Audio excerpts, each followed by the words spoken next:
Hey guys, welcome back to another tech tip and guide video. In today's video, I'll show you how you can change your password in Yahoo Mail account.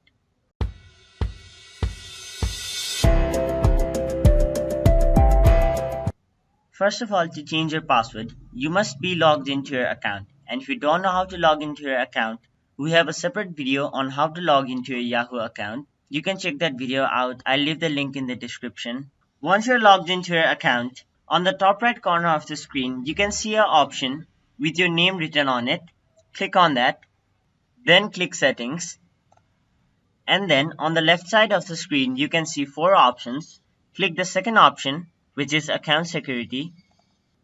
Then on the right side of the screen, you can see Change Password option in blue. Click that.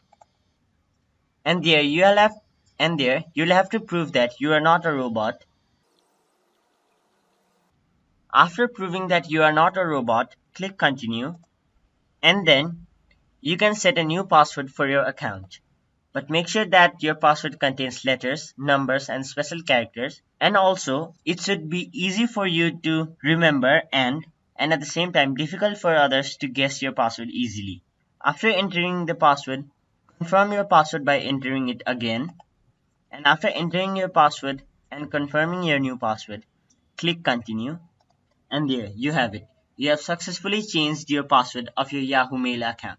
So that is it for this video. Hope this video was helpful to you guys, and if it was, please make sure to like this video and subscribe to our channel.